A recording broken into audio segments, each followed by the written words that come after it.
Good afternoon, and many thanks to our panel for setting the scene for this session.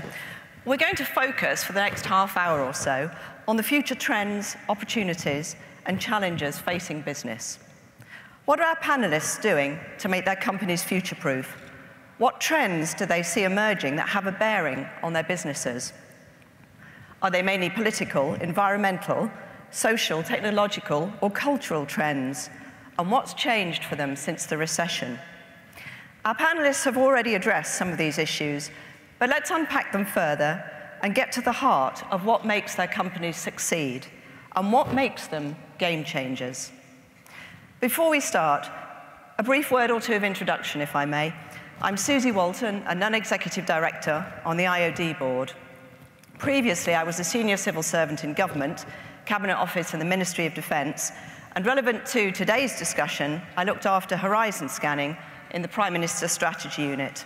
I'm also a Chartered Director, a qualification I highly recommend, and I'm the Deputy Chairman of the Royal Society for the Encouragement of Arts, Manufacturers and Commerce, the RSA, a think tank. I'm also on the board of HEFCI, which is the funder and regulator of universities, and I'm a mother of 6. I like to mention that as it's the hardest role of all. Now, Sebastian, Dido, Jeremy, and James, thank you very much for your opening remarks. I wonder if I could start us off with a question about resilience. Resilience against the low probability, high impact shocks that can disrupt your businesses. When I was in central government, we did a lot of risk modelling, but 9/11 was not predicted. It's a dramatic example, but it's one that stayed with me. So how do you try to predict, to model, to scan the environment in which you operate?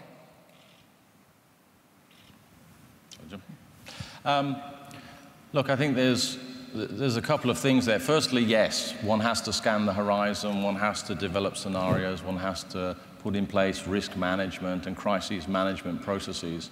But in the end, you will never be able to predict everything. You'll never be able to account for every eventuality, and therefore, I think it's important that each leader, each business gets very clear on what does the brand and the business stand for, what are your values, because in a moment of tremendous uncertainty, the safest way is to operate from your core values and take it from there, and that will give you an intuitive response in times when the unpredictable or the completely uncertain happens. Let's take it from the unpredictable to the predictable, or you might disagree with that, but the recession. So where are we? Are we on an upward trajectory, or are we still subject to peaks and troughs? What do people think? If you believe today's article, France is finished. That's what I read this morning, so thank you so much for inviting me here today. Good, thank God. I mean, I disagree with him. And I wish I can have a dialogue with that person, Andy Smith. So it's so much depending where you are. Indeed, in the UK, certainly for us as our core, we've been enjoying great times over the last 3 years. Exceptionally good. Certainly, we thought it in London. It was very difficult outside of London. This is no longer true. It is also flamboyant and very good in Manchester and Liverpool, where we have hotels. It is certainly not the case in France. I mean, your current government has undertaken reforms. Our current government has promised they will do reforms. So let's watch and let's hope it's going to be undertaken. It is true that it gets worked certainly in south of Europe, in Portugal and in Spain. Questionable in Italy. So unfortunately, to your questions, it depends where you are. Our core has the ability to sustain a diversity of different regions, so we're going to be able to adapt to it. That's where we are. I'd say, in our business, globalization certainly helps. I mean, you talked about being quick to markets. Having a footprint around the globe is very, very helpful, but also being good at what you do. I know it sounds, but being really, if you're really focused on the core. We talked about purpose this morning, and I identified that we're really clear on our purpose. And in difficult times, by going back to that, being really clear about what you do and how you do it, then actually you can experience good times. So I'd say through my lens, we're having a good time. It's hard, but it's been pretty good. My business is quite a bit smaller than a couple of yours, and at the risk of sounding rather cheeky, we actually want to be the company that's creating the shocks. Our horizon scanning isn't looking for shocks that people will create for us. It's how can we disrupt markets? You know, a much more optimistic, entrepreneurial attitude. And I think that, you know, works in bad times just as well as it does in good. And I'd encourage everyone to be thinking, how can you disrupt a market rather than waiting to be done too? I wonder what advice any of the four of you would have for directors here today in relation to a company's strategy post-recession. Should one consolidate and deliver to the long-established targets of a previous strategy that you might still have been delivering, then the recession comes, or is this the time to now completely revise the strategy? I think it depends. I think you have to be a better us, not a worse them. You have to be true to yourself, true to your values, true to what makes you good. And for some businesses, the recession has meant huge change. For mine, an internet service provider, actually, we didn't feel the recession at all because the move to people coming online was a much, much bigger trend, is a much bigger trend. So I don't think you can generalize. You know, you have to run your business rather than someone else's. I think it's about staying relevant. I think, you know, there is growth, despite the flatness in average. Sebastian talked about different countries at different growth rates. The same is true of sectors. Even in an industry, there'll be pockets that are growing faster than others. So I think it's about your own strategy in your own industry and staying true to who you are. But embrace change, because you can't go back. And the thing is, you know, what worked in the past ain't going to work in the future. Yeah. And you know, it's a continual mantra again is you've got to change and change with the world. You know, your feature of today, how much is digital featured in today's proceedings? And it's changing everything. So a new strategy, particularly post-recession, is certainly what most of you would advise. Now, linked to delivering strategy is the HR context, the terms and conditions within which the people who deliver the strategy, and there's both a statutory element to that and a best practice element. And that's changed a lot over recent years. So I wonder, would you say, are we empowered or are we constrained by the current HR context? Now, Sebastian, the Accor Group has 170,000 worldwide employees, so perhaps this is a question you could kick us off with. Well, it is the biggest key assets of Accor happen to be the people, by far, which is natural into the hotel industry. So anything which has to do with compliance, with ethic, with corporate social responsibility, it's an enormous opportunity for us. It is. People view it as a differentiator, but it starts at the top. So it starts with me. So it starts with exemplarity, me being the guide, the orchestrator, and start with setting the rules, the objectives. But it's absolutely not dysfunctional. People are waiting for the guidance, waiting to be embark on a journey. So I do have 170,000. Would it make a difference if I had 6,000? No, because what I do, the head guys of HR in Asia Pacific or in Latin America or in Middle East and Africa will do exactly the same. But they need to be guided, and we're here for this. Does anybody else want to comment on the HR context and whether you feel we're constrained or empowered now? I'd say that I see from a people point of view, the businesses are turning upside down too. The days of hierarchy don't exist anymore. The power of the ideas, the power of delivery actually is embedded in the business. And it's so easy to say, isn't it? And probably everyone would say yes, but that is really different. I'll switch a little bit now, if I may. The IoD is passionate about corporate governance, so let's turn to the compliance culture. Now, with each governance code that's produced comes more and more requirements, albeit ones that give reassurance to shareholders, stakeholders, and ultimately the public. But how does that compliance culture work for you? Particularly, I would imagine in a global context, that has a different meaning. What does the compliance culture say to any of you? I mean, I think, you know, we're a large global company, obviously operating in over 200 countries.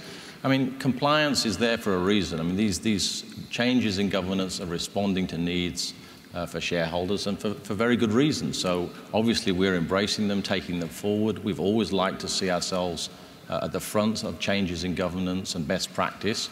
But in the end, it doesn't constrain the business from getting done what needs to be got done to go forward with the strategy. I think it's a vibrant governance environment, and we've got a vibrant business as well. I run a highly regulated business, highly regulated sector, telecoms, and so compliance is absolutely core to what we do. We provide an essential service. But we tend to think of it actually increasingly as about doing a quality job for our customers and for our stakeholders, rather than something that's sort of you have to do in order to get a tick in the box. So it's much, much more important than that. It does it fundamentally and trying to encourage all our people to do what's right. And if you think what you're doing is right for your customers and for your stakeholders, that's what being really compliant is about, and turning it from being something that's a dry subject to actually, in many ways, the most important thing we do. And I say that as a company that's had a history of not great service, and we've really had to listen to our regulator and to our customers to change, and we try and do that every single day to get a bit better. It's core. And we heard a lot, I mean, reputation was talked about this morning, and actually, see, compliance is one thing that will help large business reputation, because that's why it's there. Exactly. Well, that's reputational. That's what I want to add, is compliance is not optional. It just cannot be, because compliance today is linked to e-reputation. You break the rule, he will be known, he will be shared, and you're going to have a lot of noise about it, and you're missing, an investor is not going to be following you, your client is never going to be returning to you. So it's just something that people have to basically go through, and there's no margin of error, none. Can I touch on ethics? I wonder if you would say that there are new expectations about the role of businesses in society. Is it still about maximizing shareholder value above all else? And in relation to the public, the consumer, how far can one, or indeed should one, go in order to gain loyalty? Dido, if I could address this to you first. You've recently gone into high-level sponsorship of some well-known TV programs. Would you like to start? Yeah, sure. I mean, TalkTalk has proudly sponsored the X Factor for quite a while. And for us as a brand, that's a really important part of connecting with the families across the country that are our target market. But we think of giving back to community actually much more broadly than our sponsorship. We talk internally about, it really isn't just about the money anymore. I think that particularly younger people coming into the workforce expect the businesses they work for to make a bigger difference than just to think about profit. So one of our values that we try really hard to live up to is to say it's not just about the money. What are we doing that isn't about the money, that is making the communities we live and work in better? That's really hard to live up to, but I think increasingly your employees expect it and your customers expect that that's what you do in business. Yeah, I would second that. I mean, in a way, you know, delivering for the shareholder or delivering for the consumer is just two sides of the same coin. You could either add other stakeholders. You can't deliver shareholder profits unless the consumers choose you. And I agree with Dido. Consumers now increasingly choose for reasons beyond the brand. They choose for things the brand stand for the values, whether that's the environment or any other dimension. So we have pushed a lot into the whole idea of a sustainable business requires a sustainable community. We do a lot on well-being, on water sustainability, because we're a water product at the core, and women. We have the largest global female empowerment initiative by a private enterprise, 5 million women by 2020. So I think these things are being added to the repertoire of why consumers choose. And so for us, it's about staying relevant, because if we don't stay relevant, we won't deliver for the shareholders. Let's move on to the trends that are influencing your environment. Now, we live and work in a highly connected world with, as yet, no apparent limit to the speed of connectivity. Is it technology that will shape the environment for you moving forward? Or are social and demographic factors more important? Jeremy, technology and innovation is critical to the future of your business. Would you like to address that? Yeah, if you think about just the motor car, it was largely a mechanical object. It's now a lot more electrical. Technology underpins everything we do, because we have to demonstrate leadership, you know, trying to move the game on all the time. I think it's really interesting from a customer point of view. Customers want to be connected with us and they want to use technology. We've got to be very careful we don't become big brotherish with it. And that is the big dilemma of technology in my mind, is where is the line and when is it crossed? So for us, it's infinitesimal opportunities. You know, we can connect phone devices with cars. We know how you drive. We know when parts need replacing. We know if something's, tires are about to be worn out. How will customers feel about us ringing them up and saying, you know, your tires are about to wear out, you need to come in? So it's the world of opportunity is just immense at the practical level, just in our little automotive world. So technology is driving everything for us now. So sticking to trends now, James, can I play devil's advocate, if I may? Sure. And ask you, it's a difficult question, but I hope you'll answer it, how you're dealing with the trend for people to take more responsibility for their health and the increased focus on sugar that we find in our food and drink. Yeah, I think the well-being is clearly an issue. I mean, obesity is an issue, and I think we have a role to play in that. I mean, what are we doing? The first thing we're doing is providing more choice. We've got, original Coca-Cola's got so many calories in. 30 years ago, you got Diet Coke, 0 calories, other 0-calorie options. This year, we launched a mix of sugar and stevia. Stevia is a plant from Paraguay that has no calories but tastes sweet, so it's reduced calories. So the first thing we do is offer choice, because in the end, what people are telling us, what they're telling the government, what they're telling people is they want to be able to control their own lifestyles. They want the choice. They want to be able to get those things. So that's the first thing we need to do. The second thing we need to do, and we've pushed a lot into with many other food and beverage companies, is making sure the information is there. There's transparency of information, there's availability, because there's no point having choice if you can't find out what the information is to make the choice intelligently. So that's the second thing that I think we've all had to do across food and beverages here in Europe, here in the UK and here in Europe. And the third thing is we need to recognize that it's not going to be solved by one company or one sector, food and beverages, or even with the retailers on our own. It's a complex problem that requires all of us, the manufacturers, the retailers, the government, the city councils, the NGOs, to come together in a series of partnerships to help solve this problem, to promote active lifestyles, and only that will get it under control. It's a big problem, and we all need to play our part, and that's what we're here to do. Sebastian and Dido, what would you say are the greatest trends that you see coming across the horizon? Sebastian. Well, I think it's two things. Number one is clients being more and more demanding, more and more knowledgeable. Behavior went from being enormously rational for the last 40 years to virtually emotional. So they still want the rationalities of comfort, bedding, security, safety, and others. But they want new design, new product, new emotion, new experience. They would have been 2 weeks on the net, on the web. They would have seen probably 20 sites. So they're asking for more and more and more. And lastly, as opposed to 20 years ago when they were expecting you to respond to their queries, today you have to anticipate what they wish for, i.e. technology-driven CRM, sharing the data in between the different countries, different segments. And I guess the last thing which I wanted to actually go back on technology, new generations.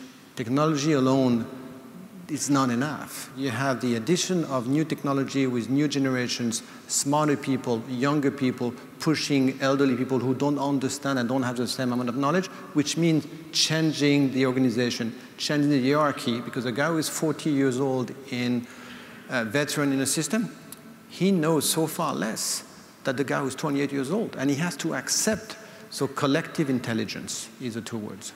Dido, you too must be spending a lot of money within the organization on anticipating consumer needs, consumer wishes. Yeah, funny enough, I was going to say, even though I run a technology company, I think it's about people and social change that's going to be most interesting. And it's the merging of technology with human beings. And that's what drives innovation, the people who can actually anticipate that. I spent a decade in food retailing. And in food retailing, you go and ask your customers what they'd like, because they sort of know. They can tell you what sort of products they'd like. They can tell you how they like the shop to work. They can even tell you how they like the website to work. and you go off and you shamelessly deliver what they've asked you for. In the technology world, people can't tell you because they don't know what the technology is going to be able to do. So the real challenge of innovation in my sector is genuinely thinking, what will human beings want to do with this? And to try and imagine what people will do. No, so, whisper it very quietly, but this is a really dreadful telephone. It's an iPhone. It's really bad. It drops phone calls everywhere. But it's transformed the way that we use devices because the interface is so beautiful and it didn't exist 5 years ago. And yet, can you imagine that? Now, that genius that Steve Jobs had to work out what we would all really want when we couldn't tell him. God, I hesitate to even put talk in the same sentence. We certainly don't work at the cutting edge like that. But I think that's what's really interesting about the future, that it's the merging of technology with human beings, not one or the other. Now, Sir Richard Branson spoke here last year. As most of you will know, recently he's announced that certain senior staff can pick their holiday, how much they take and when. It's a libertarian approach to a very established system. It's got a lot of people talking. What I'm interested to know, firstly, is whether any of you would do it in your businesses. And secondly, whether you agree with me that it speaks to a broader theme about our changing relationship with work as a result of technological and social advances. So it's something that Tata actually promotes. It's something that I joined the business. I was surprised my contract had a voluntary holiday clause in there, so it was entirely hours and holidays, and a lot of the senior team have that contract. But I think it's the way people are engaging with work. We've seen a whole shift in working from home, flexible working, and you can see different businesses embrace that at different stages. And I'll say where we are, we're probably behind the more technologically savvy organisations, the new organisations, because you're right at the cutting edge of it, so we can learn a lot from a lot of the new organisations. We ask our people every year, can you be yourself at work? And we really value trying to build an organisation where people can be themselves. That means you're encouraging tremendous diversity and flexibility, different ways of working. I've no idea what holiday my senior people take. I really don't care. I care about what they deliver, and I care how engaged they are in the mission and how well they lead their people, not when they're working. And likewise, I couldn't really tell you when I work and what's work and what's play. So you're supportive of Richard Branson's stance? Hugely. Do you have anything to say there? Yeah, I think it's about personalization. I think the people want to be able to live their lives the way they want to be able to live their lives. So similar to the other panelists, we embrace flexibility in all its dimensions through our HR policies. I would throw out one contrarian thought on what Richard said, which he actually said it himself, which is to the question, well, won't people take lots of holidays? It's like, well, the pressure of delivering for their colleagues and managing their careers will mean that they won't take too much. And I would hate to see that the right idea of personalization of flexibility, which we embrace and support, turn into a race to the bottom, and because we believe holiday and time off from work is also important for people. Thank you. Now, I'd like to end this session, if I may, with two quotes. Now, the first, to my mind, highlights the fact that individuals are embedded in a culture or an environment and that they can become blind to what's actually around them. It's a French proverb which says, "The fish discovers the water last." Now, we've spoken a lot today about change and the future, and to me, this really reminds us of the need to remember the here and now, the environment that we're actually operating in today. And sticking to the aquatic theme, there's another quote which says to me why in business we need to be game changers. Only dead fish go with the tide. Now, do any of you have a quote or a proverb that encapsulates your approach to business that you could leave us with? I can give you mine. It's more my approach to life, handed down by my grandfather, who was a field marshal in the Second World War, which is you can't be brave unless you're afraid. Business is about being brave, and it's okay to be worried and afraid about it. It's what you do with it that counts. Thank you for that. Well, Sebastian? I have one from a very, very known French writer called Monsieur Anatole France, who got the Nobel Prize in 1921. He said, "To accomplish great things, you must not only act, but also dream, not only plan, but also believe. And for me, between an actor, a believer, a planner, and basically a dreamer, I think you have it all. So that's what I want for me to continue. For me, mine's one that everyone will probably know, I guess, in the room, but I think it's so important. It's better to try and fail than not try at all. And have you got one? Yeah, so I think the one I would choose is that actually it was embraced by the guy who for about 7 decades owned a large part and ran Coca-Cola, which is the future belongs to the discontented. And that's a very, very good note to end on. I would like you to join me, please, in thanking our panelists, Sebastian Bazin from the Accor Group, Dido Harding of TalkTalk, Jeremy Hicks from Jaguar Land Rover, and James Quincy of Coca-Cola.